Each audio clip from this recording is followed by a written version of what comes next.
L'intelligence, disait André Gide, hein, c'est l'art de savoir s'adapter. Alors, on va vérifier ça avec cette exposition du Zoom, hein, que nous allons visiter en compagnie de Clotilde, médiatrice, hein, dans ce centre de culture scientifique et technique, hein. Merci de nous accueillir. Merci à vous. Alors, cette exposition, dont on n'a pas encore commencé vraiment à faire le tour, hein, elle porte vraiment sur l'intelligence, qu'il faut peut-être mettre au pluriel d'ailleurs, les intelligences. Oui, c'est ça, les intelligences. Alors j'aime beaucoup cette citation du coup d'André Gide qui dit que c'est l'art de s'adapter. J'aime bien cette définition parce qu'elle est très large justement et peut être appliquée à plein de sujets et notamment aux vivants. Et c'est toute la question de cette exposition puisqu'on a souvent associé l'intelligence à l'intelligence humaine.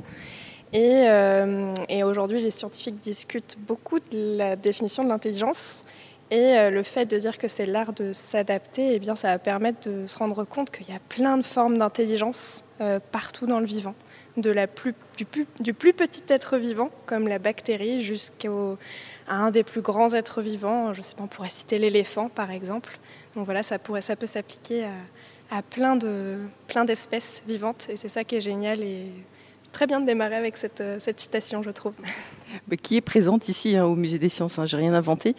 Clotilde, je crois qu'il y a la première partie, même s'il n'y a pas vraiment d'ordre, en fait, concerne l'intelligence dont vous parliez tout à l'heure, hein, des bactéries. C'est un petit peu une remise en question parce que on a souvent l'habitude d'attribuer l'intelligence à l'être humain, qui est cultivé, et justement parfois on confond peut-être un peu entre la culture et l'intelligence. Alors tous ces petits êtres sont minuscules mais pas si bêtes, hein. Ça c'est le panneau qui est ici. Alors est-ce que ces bactéries, première forme de vie apparue sur Terre, est-ce qu'elles ont une intelligence ? Alors tous les scientifiques ne sont pas d'accord pour répondre à cette question. Mais justement, si on reprend cette idée d'adaptation, le fait de s'adapter à son environnement, de survivre, de trouver des solutions aux problèmes, mais en fait, les bactéries, elles sont assez incroyables parce qu'il ne faut pas oublier que c'est sûrement les premières formes de vie qui sont apparues sur Terre il y a un peu moins de 4 milliards d'années. Donc voilà, nous, on est apparus beaucoup plus tardivement. Et en effet, ces bactéries, elles n'ont pas de cerveau. On pourrait penser que l'intelligence est liée au cerveau, mais pourtant, elles n'en ont pas. Et elles sont capables de communiquer entre elles. Elles sont capables de ressentir des choses, alors pas de la même façon que nous. Elles ne vont pas avoir ce qu'on appelle les nerfs qui nous permettent de ressentir par exemple le contact sur la peau, mais elles ont des petits capteurs chimiques qui leur permettent de ressentir ce qu'il y a autour d'elles dans leur environnement, notamment sentir s'il y a de quoi se nourrir. Et du coup, elles vont aller à cet endroit pour se nourrir. Elles peuvent se rassembler en groupe entre bactéries pour pouvoir se défendre. Elles vont apprendre aussi. Elles sont capables de mémoriser la présence d'un virus, par exemple. Les virus vont les attaquer, comme les virus peuvent nous attaquer, nous. Et quand une bactérie rencontre un virus, elle va se souvenir qu'elle a rencontré ce virus. Elle va prendre un petit bout de son ADN, donc son patrimoine génétique, vraiment son information. Elle va le mettre dans son ADN à elle. Et puis comme ça, elle se souviendra qu'elle l'a rencontré. Et la prochaine fois qu'elle le rencontrera, elle pourra s'en débarrasser sans difficulté.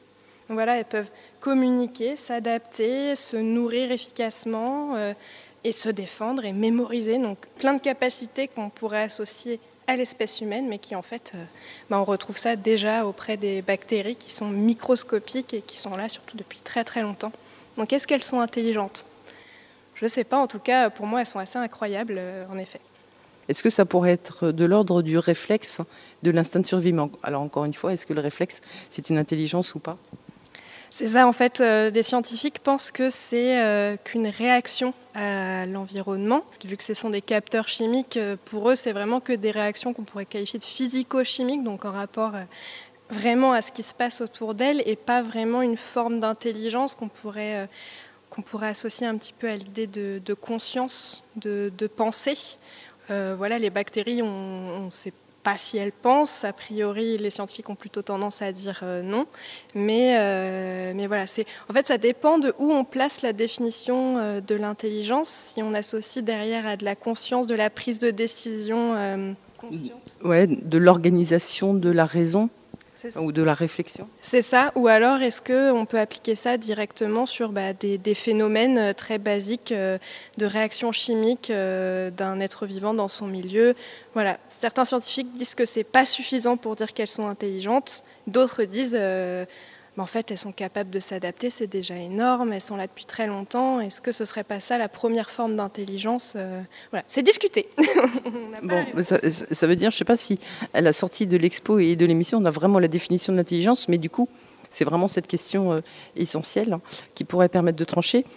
Une question, est-ce que l'intelligence, mais peut-être qu'on aura l'occasion, c'est peut-être un peu, j'anticipe peut-être un peu, mais on peut dire qu'elle est acquise ou innée. Et je pense justement aux bactéries qui peuvent reconnaître des virus. Est-ce que les bactéries suivantes reconnaissent aussi les virus, comment dire, ont acquis la découverte qu'a fait la première bactérie? Dans cet exemple-là, pour la bactérie, en effet, vu qu'elle va directement acquérir dans son ADN l'information du virus et qu'au moment où elle va se diviser, qu'elle va du coup se reproduire, et bien vu qu'elle va partager son ADN avec ses petits, et ben en fait elle va transmettre l'information. Donc elle va transmettre l'information à ses descendants et ils sauront aussi se défendre des virus. Donc il y a une forme, en tout cas dans certaines formes du vivant, en effet d'inné. Après, c'est sur la question chez l'être humain, c'est un petit peu plus complexe, inné acquis. Il y a certains scientifiques qui pensent que c'est que de l'inné, certains qui pensent que c'est que de l'acquis, mais la majorité disent que en fait, c'est un petit peu des deux. On a des choses qui vont être propres à notre génétique, qu'on va avoir en nous, certains gènes qui vont nous permettre de faire certaines choses peut-être un peu plus facilement que d'autres, mais l'expérience, finalement, c'est aussi ce qui forge le plus, c'est ce qui va développer chez nous, en tout cas l'espèce humaine, nos connexions dans notre cerveau, qui va nous apprendre à être habile dans certaines choses. Et pour la bactérie, on le voit bien qu'en effet, c'est le fait d'avoir rencontré ce virus, donc avoir expérimenté cette rencontre, qui lui a permis d'acquérir la connaissance et au final, après, le donner. Mais il a fallu l'acquérir, cette expérience d'abord. Donc quelque chose qui est plutôt acquis. Voilà, un petit peu des deux, je pense. En tout cas, ça c'est mon avis, mais voilà, les scientifiques sont plutôt partagés sur la question. Et ce que vous dites, ça m'amène à une réflexion qui n'est pas directement liée, quoique, c'est qu'en fait, c'est en s'exposant au monde extérieur que la bactérie a pu donc rencontrer et reconnaître et se protéger contre ce virus. Peut-être que l'expérimentation et donc la rencontre avec le monde extérieur, pour nous humains, c'est aussi peut-être ça qui contribue à développer nos connexions. Finalement, je suis presque plus à l'aise en parlant de connexion qu'en parlant d'intelligence d'ailleurs, parce qu'on ne sait plus bien si c'est tout ça. Mais c'est vrai que l'importance du monde extérieur, de s'ouvrir en fait, peut permettre de développer nos acquis. Je suis plutôt d'accord avec cette interprétation-là, puisque en effet, oui, il faut avoir des expériences pour pouvoir acquérir des connaissances, des savoir-faire aussi, savoir manipuler des choses, etc. Et rencontrer des gens et surtout au niveau de l'espèce. Se confronter, échanger, débattre, apprendre des autres cultures aussi, c'est hyper important parce qu'on a tendance à imaginer que la culture elle est un petit peu universelle, mais en fait pas du tout. Il y a des personnes qui ont développé des traditions complètement différentes des nôtres. Aujourd'hui, par exemple, j'aime bien cet exemple-là, il est assez parlant.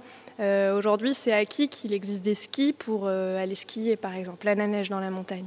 Mais à la base, qui les a fabriqués, ces skis? Qui en a eu besoin en premier? Dans des régions où il y a de la neige, où il y a de la montagne, eux, très tôt, ils ont dû trouver un moyen de se déplacer, de s'adapter à leur environnement. Et du coup, ils ont fabriqué les skis. Et nous, on a fini par échanger avec ces personnes, les observer, voir « Ah oui, c'est quand même bien pratique les skis ». Et puis on a partagé comme ça des savoirs.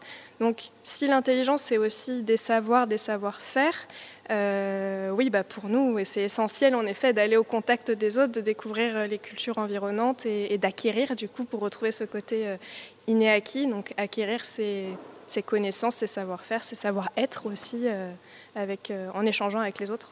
Donc cette parenthèse étant faite, je crois que dans les intelligences, on peut en trouver aussi, ou l'intelligence, chez les végétaux.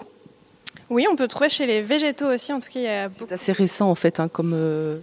C'est ça, en fait, elles ont depuis longtemps été un peu oubliées, ces plantes, ces végétaux, parce que vu qu'elles ne bougent pas, on s'est toujours un peu dit, bon, bah, c'est peut-être pas très intelligent, ça fait leur affaire dans leur coin, et ça n'a pas l'air de penser, ça n'a pas l'air d'observer, enfin, on s'y est pas trop intéressé. Et puis, des scientifiques qui se sont passionnés et qui ont mené des expériences pour découvrir un petit peu les capacités des végétaux, comprendre aussi comment ils ont fait pour survivre depuis aussi longtemps, parce que pareil, comme les bactéries sont apparues bien avant nous, et ils sont toujours là. Alors que on sait que sur la planète Terre, il y a eu des crises biologiques majeures, avec des éruptions volcaniques, des périodes glaciaires, des périodes très chaudes, et ils sont toujours là. Comment ils ont fait ?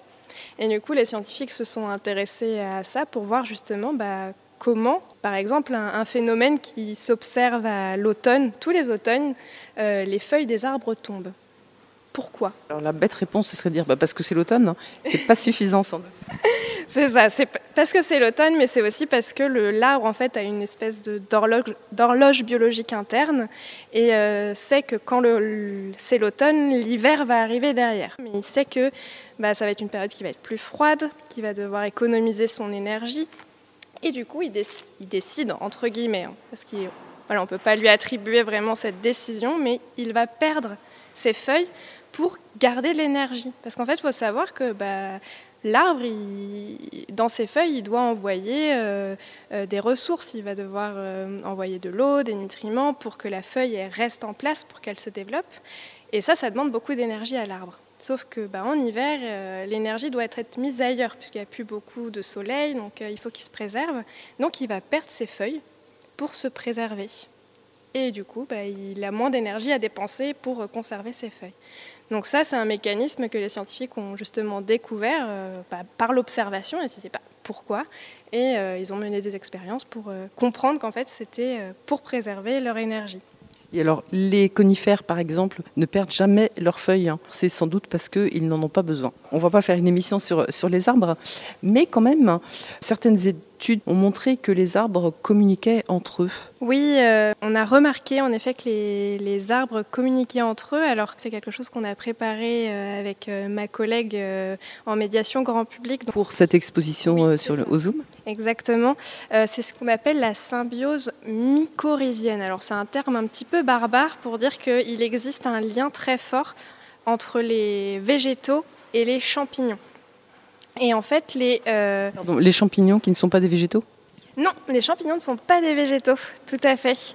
Alors pourquoi ? C'est notamment la principale différence, c'est que les végétaux sont capables de faire de la photosynthèse, donc de capter la lumière du soleil pour produire leur sucre, leur énergie et leur propre matière, alors que les champignons ne sont pas capables de faire ça.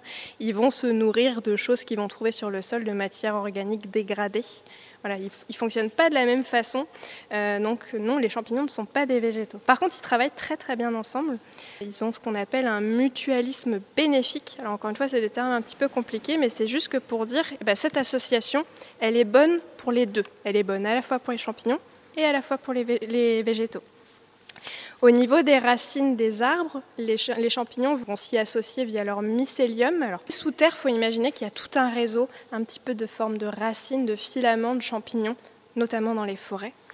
Et ils vont s'associer. Et au niveau de ces racines, du coup, de cette mycorhize, ils vont faire des échanges. L'arbre va donner des sucres aux champignons et le champignon va donner, par exemple, du phosphore à l'arbre. Donc ça, c'est la symbiose qui les échange, mais en plus, faut imaginer que dans une forêt, il y a plein d'arbres et il y a plein de champignons.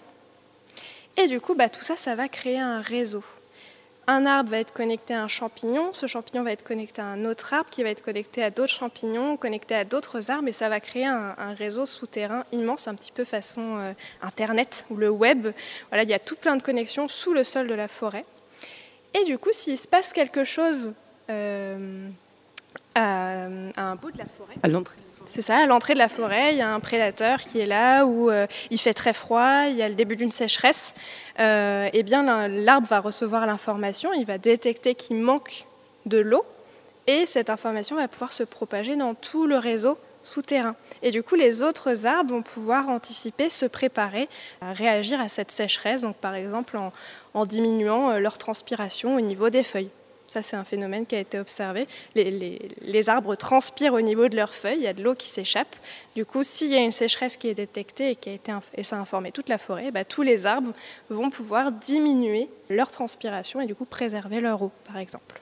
C'est incroyable, c'est une capacité que n'ont pas forcément les humains, et donc peut-être qu'on pourrait se dire à ce moment-là que les arbres sont plus intelligents que les humains. Est-ce qu'on a d'autres choses que l'on peut mettre en avant sur ces intelligences cellulaires et végétales ? On pourrait parler très rapidement du blob, que peut-être... Alors, c'est un peu le chouchou du Zoom. Hein. On a en effet plusieurs fois travaillé sur le blob. Alors le blob, il est toujours un petit peu compliqué à définir, puisque c'est ni un animal, ni un végétal, ni un champignon. C'est une cellule géante qui fait partie, alors je ne voudrais pas dire de bêtises, mais il me semble que ça fait partie des amoebozoaires. Et sa particularité, c'est que c'est une cellule géante, donc une seule cellule. Il faut imaginer que l'être humain, il est composé de milliards de cellules. La bactérie, par exemple, est composée d'une seule cellule et elle a un seul noyau. Le noyau, c'est là où on va trouver son ADN, son chromosome. Dans le blob, il y a une seule cellule, mais plusieurs noyaux. Donc ça, c'est assez atypique dans le monde du vivant. C'est pour ça qu'on ne sait pas trop dans quelle famille le classer. Et ce qui est assez intéressant avec lui, c'est que par exemple, si on le coupe en deux, il va pouvoir se redévelopper des deux parties distinctes. Il peut fusionner, deux blocs peuvent fusionner par exemple, et il est capable, Madame Dussutour, Audrey Dussutour, qui est chercheuse au CNRS, a beaucoup travaillé dessus, elle s'est rendue compte que le blob était capable d'apprendre et capable de transmettre aussi à un autre blob ce qu'il avait appris. Il est capable de résoudre un petit peu des problèmes, alors souvent, la résolution de ces problèmes, c'est associé à le fait de trouver de la nourriture, comme beaucoup d'espèces, bien évidemment. Et par exemple, il est capable de résoudre un labyrinthe lorsque son but est de trouver de la nourriture au bout du labyrinthe. Il est tout à fait capable de le faire. Voilà. Donc on constate qu'il a plein de capacités, très certainement d'autres encore à découvrir. Pour le décrire, en fait, là, il se trouve qu'il est sur un tronc d'arbre. Là, il a cette forme particulière, mais il pourrait en avoir une autre. Il pourrait en avoir une autre. Il est toujours de cette couleur un peu jaune. Et en fait, on appelle ça une cellule géante puisqu'il est capable de doubler de taille toutes les 24 heures. Ça peut vraiment devenir immense et avoir une forme complètement difforme sur les arbres. Et c'est vrai que je n'ai pas précisé, ça peut se trouver dans les forêts, puisqu'il aime les endroits sombres et humides. Il va se nourrir de feuilles mortes, d'arbres en décomposition par exemple. Et dans les laboratoires, par contre, c'est la petite information, on le nourrit avec des flocons d'avoine. Là, ça fait un peu comme une toile d'araignée qui serait un peu irrégulière d'ailleurs, hein. Mais voilà, c'est quelque chose qui s'étend. Et demain, il pourra avoir envahi la bûche sur laquelle il trône. C'est ça, exactement. Mais je vous rassure, celui qu'on a dans l'exposition en ce moment, il n'est pas vivant, c'est une représentation, donc il va pas nous envahir, tout va bien. Alors on a passé beaucoup de temps sur l'intelligence cellulaire et végétale, hein. Avec vous, Clotilde, on va poursuivre, on va commencer à amorcer l'intelligence du règne animal, hein, avec, par exemple, je vois là, vous avez... des détails sur une termitière, ça c'est quelque chose effectivement d'assez fascinant. Je ne sais pas s'il y a quelque chose sur les fourmis aussi. Pas sur les fourmis, mais en fait ça présente ce qu'on appelle les insectes sociaux, dont font partie les fourmis. Mais là on a choisi de parler plutôt des termites, qui sont moins connus je pense que les fourmis. Mais peut-être moins aimées aussi, parce que souvent elles attaquent un peu les maisons, enfin elles attaquent. Elles peuvent trouver des refuges dans la maison et faire des dégâts. Je pense qu'on les associe surtout à ça, en effet, les termites, mais elles ont le mérite d'être connues aussi. Et d'être organisées, en fait. Alors, ça peut être aussi l'intelligence, c'est qu'une communauté arrive à s'organiser pour unir ses forces, pour vivre en paix, trouver à manger. C'est ça, alors là même, il parle de génie collectif, donc en effet, cette idée de réussir à travailler ensemble et de faire vivre la colonie ensemble. Alors, ici, les termites, c'est des insectes sociaux, mais il faut savoir que les êtres humains ne sont pas des insectes, mais sont des animaux aussi sociaux.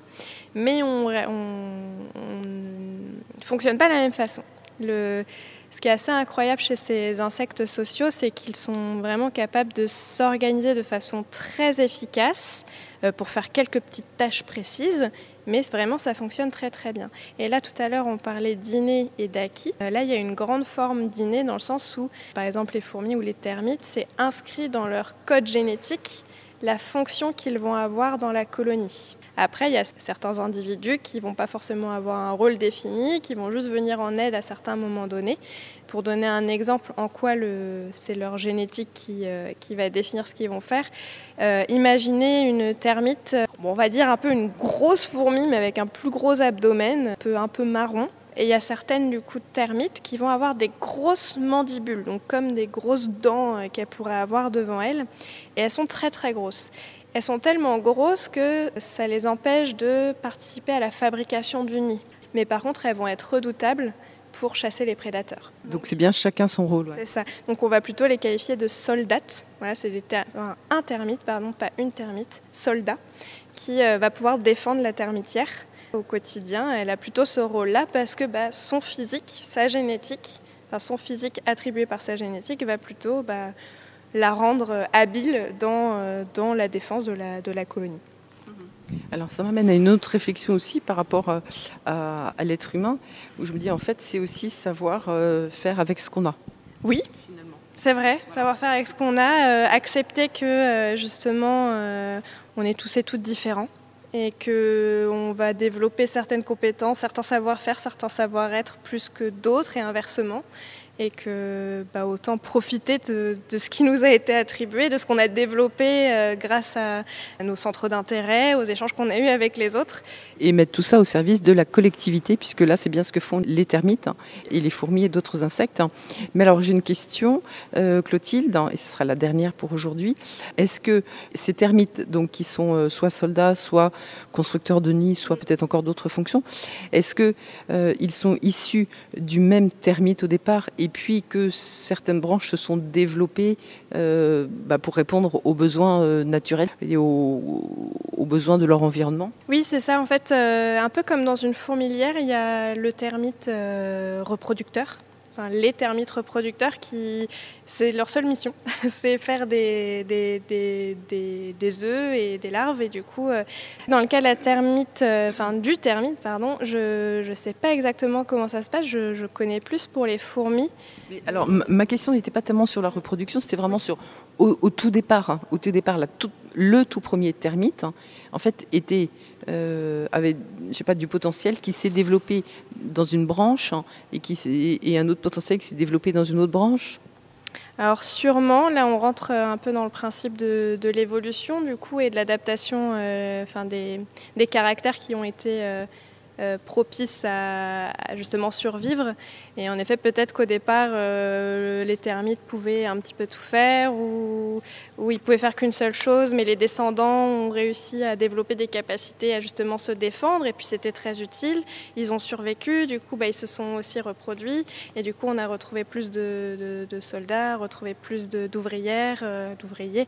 Voilà. Donc, très certainement, là, on est vraiment sur une idée de sélection naturelle et d'évolution des espèces. Mais si on part sur cette idée-là, oui, il y a forcément un ancêtre commun à tous ces termites après qui ont développé toutes ces capacités pour survivre justement, parce qu'ils sont là depuis très très longtemps.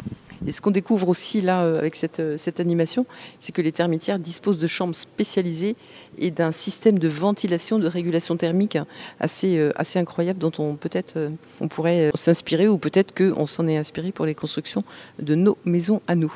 Clotilde, merci beaucoup. On a fait un premier tour seulement au sein de cette exposition géniale qui est proposée ici au Zoom, qui est ouvert du mardi au dimanche. Après les horaires, en semaine, on est sur du 10h midi, 13h30, 18h.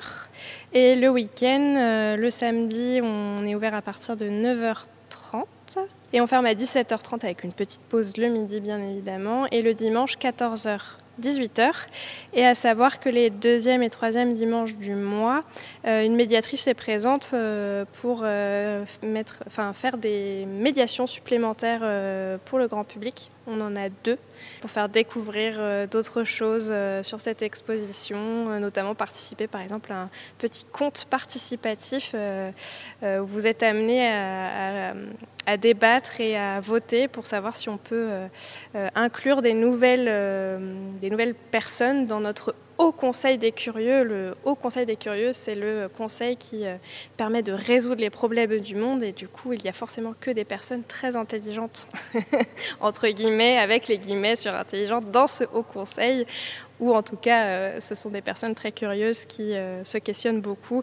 Et là, on cherche à inclure des nouvelles formes d'intelligence, et le public est amené à débattre sur ces candidatures. Voilà, un petit peu atypique, mais si ça peut donner envie, c'est plutôt sympathique à vivre. En tout cas, nous, on prend toujours beaucoup de plaisir. Et donc ça, c'est les 2e et 4e dimanches 2e et 3e dimanche. De chaque mois. Voilà. Et donc, on se retrouvera, Clotilde, la semaine prochaine pour continuer la visite de cette exposition, puisqu'il nous reste vraiment les animaux. Oui, là, on a fait plus les insectes tout de suite. Donc, il nous reste les animaux, les gros animaux, ceux que l'on connaît plus facilement. Et puis après, l'homme. Et puis après, peut-être même l'intelligence artificielle. Donc, à la semaine prochaine, Clotilde. À la semaine prochaine, et merci beaucoup.